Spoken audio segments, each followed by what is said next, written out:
Imaginez qu'un jour on vous annonce que vos perceptions ne correspondent pas à la norme. Comment savoir puisque vous avez grandi avec cette réalité?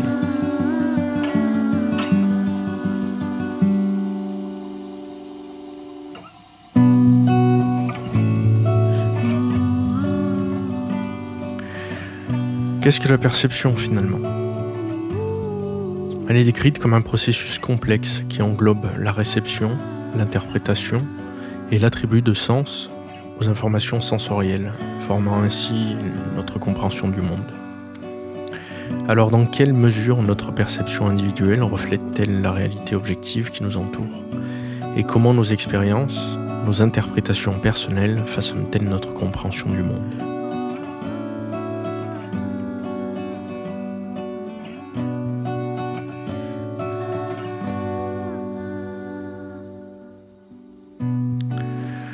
Cela rappelle les débats philosophiques sur la nature de la réalité et de la subjectivité, notamment dans les travaux d'Immanuel Kant, sur les phénomènes et les noumènes. Alors puisque chaque jour est une découverte à laquelle nous offrons de nouvelles perspectives, celui d'un nouveau jour et d'une nouvelle réalité, celui d'apprendre à se connaître et de se réaliser.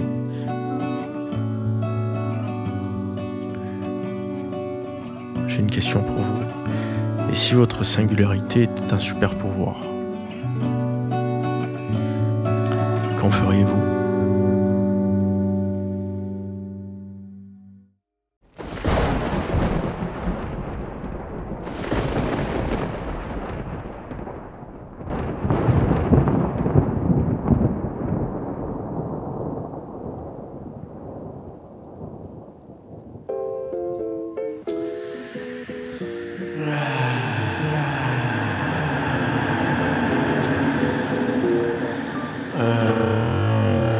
Ok, donc dans la précédente vidéo que je vous invite à visionner, nous avons exploré l'histoire du goût et ses définitions au fil du temps. Donc on s'aperçoit au travers de ces interprétations et découvertes que le goût a pris plusieurs formes. Avant de vous présenter la théorie concernant ma perception, j'ai suivi ces étapes basiques de recherche, à savoir hypothèse, conception, collecte de données, analyse de données, interprétation de résultats, rapport de résultats, validation et application, ce que je souhaiterais faire avec d'autres personnes, théorisation et application, ça sera dans les prochaines vidéos. Alors l'hypothèse c'est quoi? Donc il y a 4 ans, je me suis rendu compte en regardant l'émission Top Chef que l'organisation d'un plat est très proche d'une production de musique. Les chefs cuisiniers donc explorent pleinement la palette gustative, intégrant habilement l'expérience de la mastication, des goûts et saveurs, des textures et températures et odeurs. Et les plats gastronomiques sont méticuleusement disposés et organisés afin de procurer une expérience culinaire complète. Alors pourquoi j'ai appelé cette recherche les fréquences des goûts? Est-ce que vous connaissez la synesthésie? C'est un phénomène perceptuel où un stimulus dans un sens, par exemple la vue, qui déclenche involontairement une expérience sensorielle dans un autre sens, par exemple l'ouïe, créant ainsi une fusion inhabituelle des sens. Attends. Bon, déjà, reprenons depuis le début. Voici l'hypothèse. Lorsque je vois cette photo, instinctivement, j'assemble l'organisation du plat comme une production de musique. Là, on peut voir de l'huile, pour moi c'est dans des basses fréquences. La gelée de citron, les hautes fréquences. Le saumon, médium haute et un peu de basse. La purée de maïs, j'imagine, des médiums. Le gras du saumon, c'est dans les bas. Et on peut imaginer, je pense que c'est des fruits de la passion, des hautes fréquences, puisque c'est un peu acidulé. Et on peut l'appliquer comme ça à tous les plats. Ça, c'est l'hypothèse. Qu'est-ce que le goût, finalement? Donc, je vais vous présenter l'organe de la langue. La langue est composée de papilles gustatives. Il y a 4 types de papilles gustatives. Les papilles filiformes, les papilles fongiformes, foliées et caliciformes. Chaque papille gustative a des propriétés particulières, à la fois mécaniques et à la fois sensitives. Maintenant, nous allons voir les 5 modalités gustatives. Donc le sel, le sucre, l'acide, l'amer. Donc les 4 réunis, ça forme le 5e goût, l'umami. C'est l'équilibre des 4. Donc, dans ces 5 modalités gustatives, la langue, il va y avoir des perceptions, en tout cas définies là sur Internet, et dans l'inconscient collectif, je dirais, il va y avoir des zones de perception. Donc ces zones de perception, on a le sucre qui est au bout de la langue, l'amertume qui est en fin de langue, le sel qui est sur le bout et les côtés, et l'acide sur les côtés. Bon, ça, comme je le répète, ça a été défini, on va dire, dans les grands traits, mais vous pouvez faire l'essai à la maison, et avec de l'acide, le mettre sur le bout de la langue, vous allez quand même avoir un stimulus. La langue perçoit seulement 4 saveurs. D'accord ? C'est-à-dire que vous pouvez prendre un verre de sirop de fraise, boucher votre nez, et vous goûtez, vous allez sentir de l'eau sucrée. C'est la rétro-olfaction qui fait que vous allez avoir une saveur qui va être complémentaire avec la rétro-olfaction. Alors si j'ai bien tout compris... Donc maintenant, comment fonctionne la transduction du signal ? Donc, c'est-à-dire à partir du bourgeon gustatif jusqu'à l'interprétation des airs. Donc on a un stimulus chimique dans le bourgeon gustatif qui va se faire. Le bourgeon le détecte. Il va y avoir la transduction du signal donc selon l'ionisation. Il va passer dans des nerfs, donc où chaque axone va transmettre donc le signal en morse. Et chaque axone, donc il joue un rôle de condensateur dans le nerf jusqu'au thalamus. Et lui va se décharger et le faire passer au suivant jusqu'au thalamus. Donc le thalamus a pour rôle d'amplifier et de synchroniser les sens pour qu'il y ait de la cohérence dans les 5 sens. Puis après, c'est traité dans le cortex gustatif qui est associé. Donc on vient de voir la transduction du signal. Maintenant, on va passer à la définition d'un son. Donc le son, d'abord, il a une source, et c'est une vibration mécanique qui se propage donc, dans un milieu matériel, donc l'air, l'eau, les solides. Il est perçu comme une sensation auditive, et il a une fréquence entre 20 Hz et 20 000 Hz. Donc un son, c'est une onde, et comme une onde a une fréquence, une amplitude, aussi un timbre sonore, ce qui peut distinguer les sources. Mais ça, on y reviendra plus tard. La durée, il a une durée, donc l'onde a une durée puisque c'est 1 sur t, et une vitesse de propagation selon son milieu. Donc là, par exemple, dans l'air, c'est 343 mètres par seconde. Donc voici comment évolue une fréquence sur une plage de fréquences. Donc l'onde commence à 30 Hz, donc 30 fois par seconde, jusqu'à 20 000 Hz.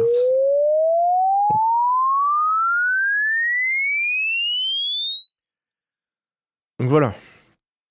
En fonction de la fréquence, plus elle est rétrécie, plus c'est aigu, plus elle est allongée, plus c'est bas. Dans l'ingénierie sonore, l'enveloppe du son se découpe en 4 parties. Il y a l'attaque, le decay, le sustain et le release. Donc l'attaque, c'est selon le temps qu'on va lui accorder, ça va être une attaque progressive ou franche. Et le decay, donc c'est la redescente au potentiel de la note, c'est-à-dire que lorsque j'appuie, j'ai une attaque, et après quand je maintiens la note, il y a une redescente jusqu'au niveau du maintien, c'est-à-dire par exemple 50%. Et le release, c'est lorsque je lâche la note, un peu comme du reverb, il y a une descente. Alors j'ai fait 3 exemples pour les illustrer, donc on va les écouter.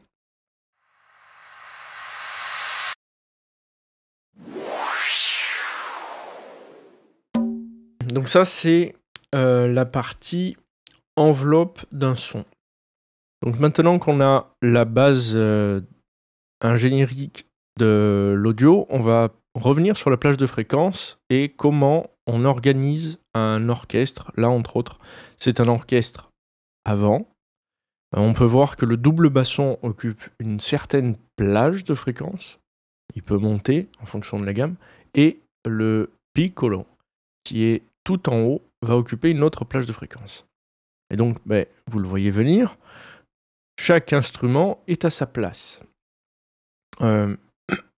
Donc, pour revenir sur la théorie du plat gastronomique, chaque élément se retrouve à sa place et travaillé de façon à ce que l'expérience gustative soit complète. Parce que si on superpose deux sons sur la même plage de fréquence, les deux peuvent être en harmonie, mais souvent, il y a une limite, je dirais, audible et théorique à cause des casques et de nos supports. Donc, pour avoir une lecture claire dans l'expérience gustative, instinctivement, les chefs ont séparé les éléments.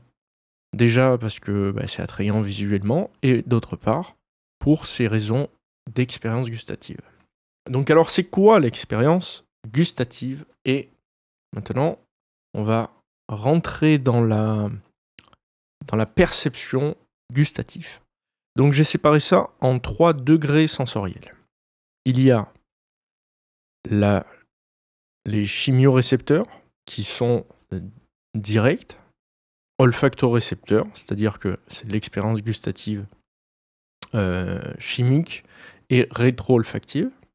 Il y a toujours de façon directe, il y a les mécanorécepteurs, c'est-à-dire la pression. Toujours de façon directe, il y a les nocirécepteurs. Donc ça, c'est toujours, la plupart, c'est des chimiorécepteurs ou des terminaisons nerveuses libres qui vont influencer justement aussi la perception gustative, à savoir si c'est chaud, si c'est froid, si c'est piquant. Donc, il va y avoir ce signal-là. Sur la partie, le dernier degré, donc qui est indirect, c'est l'aspect mémosensoriel.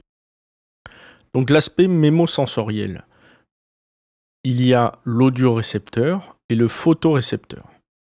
Donc, sur ces aspects-là, par exemple, vous pouvez voir un plat, une tarte que faisait votre grand-mère, par exemple, qui va vous rappeler un souvenir et une expérience gustative. Au niveau de l'audiorécepteur, on peut aussi distinguer, justement, comme dans cet exemple,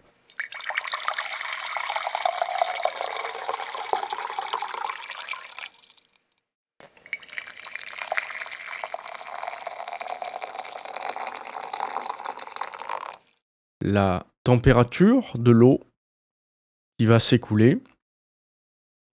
Donc pour résumer les 3 degrés sensoriels gustatifs, il y a les directs, donc le chimiorécepteur avec les capteurs que l'on a pu voir tout à l'heure sur la langue, les olfactorécepteurs, donc ça c'est la rétro-olfaction, ce qui va nous amener les saveurs complémentaires, des épices, etc. Tout ce qui est mécano, thermo et nocirécepteur pour l'expérience gustative en bouche. Le reste peut être mémosensoriel, c'est-à-dire un rappel, comme justement au niveau des photorécepteurs, avoir un rappel que l'on connaît, visuel, qui nous met l'eau à la bouche, qui va déclencher de la salivation, et audio-récepteur qui, justement, va, selon les textures, nous faire un rappel, c'est-à-dire comme dans l'exemple que je vous ai donné. Donc tout ça fait partie de l'expérience gustative. Il y a les directs et les indirects. Donc en regardant ces dimensions, on en remarque de façon directe, il y a 1, 2, 3, 4, 5 dimensions.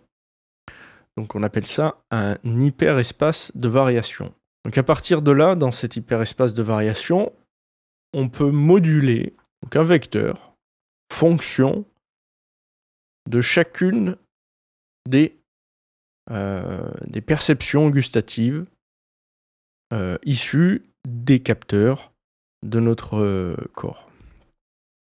Tout ça est soumis à l'état émotionnel. Donc je m'explique, c'est-à-dire que si vous êtes dans un restaurant d'un chef étoilé et que vous partagez un excellent plat avec un ami, l'expérience est complète. Si on vous apprend le décès de quelqu'un, d'un proche, l'expérience sera gâchée.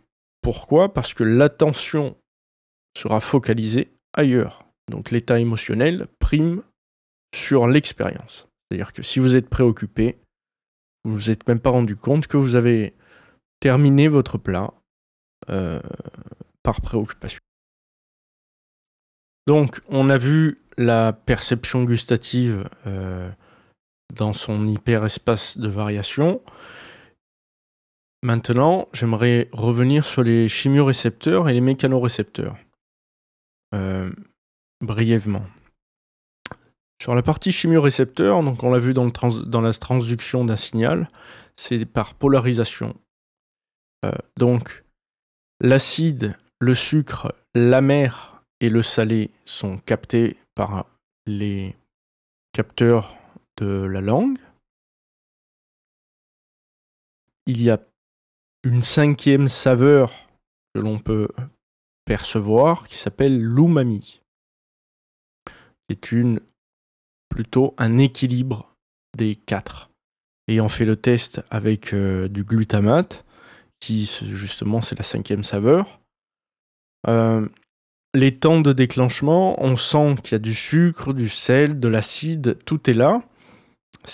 Donc les capteurs sont excités de la même façon, on peut les sentir lorsqu'il y a salivation. On sent progressivement, un peu tout azimut, ces différents stimuli. Sur la partie chimiorécepteur, donc il y a des nocirécepteurs et la partie donc douleur et thermique, c'est pareil, c'est des échanges chimiques via le TRPA1. On a par exemple les irritants chimiques, la capsaïcine, les acides citriques, etc. Et la partie thermique, les TRPV3 et TRPM8, qui sont donc des capteurs, pareils, chimiques, qui vont donner une indication de température. Donc le TRPV3, c'est supérieur à 25 degrés, il commence à se déclencher. Et le TRPM8, inférieur à 28 degrés, il commence à se déclencher jusqu'à la nociréception. C'est-à-dire que si c'est trop, on va recevoir un message de douleur. Sur la partie mécanorécepteur, il y a donc les polymodaux, les terminaisons libres. Donc ce sont le réseau de câbles qui sont libres, qui n'ont aucun capteur au bout. Il y a 4 types de capteurs que peut avoir la langue, mais c'est dans la partie musculaire. Le Meissner, qui lui a pour propriété la présence, donc c'est le toucher, la pression. Le Merkel, qui a pour propriété la déformation, toucher, pression. Pacini, qui a pour propriété les vibrations, le toucher, la pression, mais aussi la douleur. Ruffini, les étirements et la pression. L'ensemble de ces mécanorécepteurs va donner un concept intellectuel qui s'appelle la proprioception, c'est-à-dire de savoir où se situe l'organe, fonction de son environnement et fonction de l'apprentissage qu'on lui aura donné. C'est-à-dire que ma langue, je ne la mords pas en même temps que je suis en train de parler. Donc c'est un concept intellectuel ou donc immatériel qui prend appui sur les différents capteurs pour savoir où se situe l'organe dans son environnement. Donc ici, sur cette diapo, j'ai illustré les différents capteurs en fonction des textures, des températures, des viscosités ou des lipides. Donc en quoi ça influence la perception gustative ? Donc on peut voir par exemple la viscosité selon, par exemple, si c'est un flan, voilà, c'est un très bon exemple. Un flan, on va sentir par exemple une température, on va sentir une certaine, je dirais, présence de mécanoréception, et il va y avoir dans cette expérience un temps de diffusion, justement, fonction de la qualité de l'aliment. Donc, avec la viscosité, il peut y avoir par exemple, dans les amylases, dans les lipases, etc., un temps de déclenchement, de découverte. Alors, ça devient intéressant, tout à l'heure, quand je parlais des 4 enveloppes, le lipide, indirectement, parce que on l'a vu dans l'histoire, la première vidéo, que, par exemple, le gras en a fait partie des saveurs. Or, c'est pas une saveur, telle que je le conçois, c'est-à-dire que c'est plus une interférence entre ces capteurs qui, lorsque la lipase, donc c'est dans la salivation, me semble que c'est une protéine, si je dis pas de bêtises, qui va casser les molécules et qui va faire découvrir donc le restant. Donc c'est-à-dire que si je vous donne de l'huile et qu'après et dessus je vous mets du sucre, vous allez avoir un temps de diffusion, le temps que cette viscosité, ce gras soit diffusé, soit annihilé par la lipase, qui est la prédigestion, hein, et donc on va avoir un temps de déclenchement différent. Donc on peut imaginer que l'attaque, c'est pour ça que tout à l'heure on a vu l'enveloppe des sons, que l'attaque sera plus longue. Donc chaque type va interférer et avoir une particularité sur l'influence totale de la perception gustative. Donc voici mon premier essai et tableau de référence où j'ai catégorisé fonction des chimiorécepteurs, thermorécepteurs, nocirécepteurs chimiques, avec les adjectifs aussi, non des chefs custaux, et pourquoi pas la famille botanique des légumes.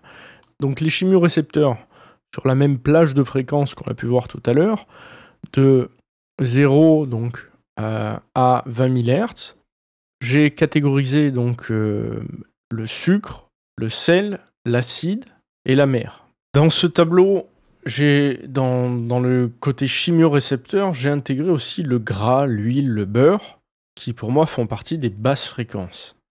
J'ai pu vous l'expliquer tout à l'heure, c'est-à-dire que ça influence le temps de déclenchement, mais c'est aussi une présence gustative. Et donc, est-ce que c'est un goût ? Bon, ça c'est subjectif, en tout cas au niveau des capteurs, ça fait partie de l'expérience et de la perception gustative. Donc, au niveau chimiorécepteur, le gras a une influence. Est-ce qu'on peut le considérer comme saveur ? C'est à vous de le définir. Pour ma part, je l'ai intégré dans cette plage de fréquence comme un indicateur. C'est-à-dire que le côté gras sont des basses fréquences. Donc, voici maintenant les 4 saveurs. Donc, je vais vous expliquer pour l'expérience. Je suis nihiliste, donc je suis reparti de 0. Effectivement, toutes les épices, la langue ne les perçoit pas. Tout ce qui est en dehors du salé, sucré, amer et acide, il n'y a pas de goût. Par contre, il n'y a pas de saveur, pardon. Mais par contre, il y a des effets, fonctions, comme on l'a vu tout à l'heure, des viscosités, des lipides, des températures et des textures. Il va y avoir des effets gustatifs qui vont influencer, surtout au niveau de la lipase, des lipides, donc, qui vont avoir un temps de déclenchement particulier, qui vont aussi apporter de la rondeur. Quelque chose, vous pouvez mettre de l'huile avec de l'huile de citron, et vous allez voir que vous allez avoir une perception d'acide, mais diffuse, plus lente, plus douce, plus ronde. Donc, on voit qu'il y a des effets sur le timbre. et sur les perceptions, d'accord? Global. Donc j'ai fait les 4 sound design en fonction de mes ressentis, des notes et du salé, sucre, amer et acide. On va les écouter.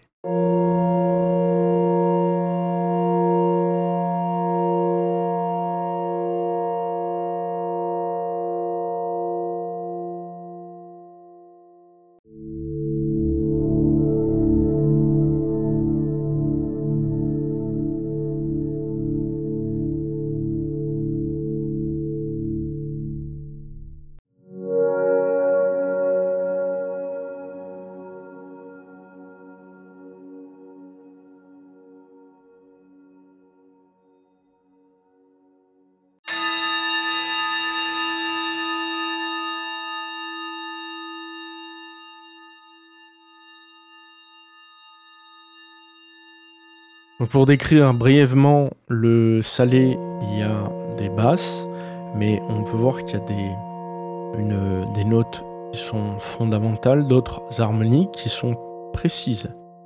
L'amer est plutôt bizarrement, je le ressens comme quelque chose qui est en... alors, je ne sais pas si c'est parce que c'est les capteurs qui sont en fin de langue qui me donnent comme une impression de reverb, mais c'est plutôt comme en backing. Lorsque je mets du café dans ma langue, j'ai une perception directe, mais on dirait qu'elle est ambiante. Pour ce qui est du sucre, alors là on est dans de la rondeur, il y a plusieurs émotions aussi associées, il n'y a pas que des sons, il y a des émotions comme l'amour, bizarrement, et on a un son qui est... Enfin, j'ai un son qui est plutôt très, justement, sweet. Je sais pas comment l'exprimer mieux que ce sound design, donc avec des temps de déclenchement particuliers, des attaques particulières. Et pour ce qui est de l'acide, donc là, on est sur quelque chose qui est sur les hautes fréquences, sur donc c'est pareil, les 4 que l'on peut voir, c'est la même plage de fréquence, de 0 à 20 000. Alors en conclusion, je vais revenir sur maintenant qu'on a vu comment fonctionnait la langue avec la transduction d'un signal. Et donc on peut voir qu'elle a 2 côtés, le côté gauche, le côté droit. En haut, je vous ai illustré un logiciel qui s'appelle Ozone qui permet de savoir le spectre stéréo. Donc, c'est-à-dire que donner de la dimension au son. Donc, on peut justement, et on doit, puisque lorsque je mets du sucre à gauche, j'ai un ressenti qui est à gauche et non pas à droite. Et dans ma perception sonore, le son reste le même, mais l'expérience est plus à gauche. Donc, ça fait partie de la perception gustative. Il y a aussi l'enveloppe avec les 4 qu'on a vus. Donc des temps de déclenchement différents. On peut voir que par exemple le sucre, il est un peu plus retardé lorsqu'on regarde les 4 couleurs. On peut voir qu'il se déclenche 30 millisecondes après, contrairement au sel, à l'acide et l'amertume aussi. Il y a un temps de déclenchement qui vient après, où la saveur se révèle un peu plus tard. Voici en 3 dimensions ce que ça donne, donc avec le panning gauche-droite. Donc on a des sons qui vont avoir des timbres aussi. C'est issu des temps de déclenchement et des stimuli chimiques que peut percevoir la langue. C'est tout azimut et le cerveau va l'interpréter d'une certaine façon. Donc là, on est arrivé à la fin, on a la base de l'hypothèse. Évidemment, je ne vais pas vous illustrer, enfin en tout cas, je ne vais pas vous montrer tous les tableaux d'essai avec mes perceptions et les profils que j'ai pu construire petit à petit. Mais on le verra donc dans la 3e vidéo, surtout dans les aspects de comment on va craquer. Merci pour votre écoute et puis à bientôt. N'hésitez pas de mettre un like et de vous abonner si ça vous a plu. et poursuivre la continuité de la recherche. Merci à la production du cinéma.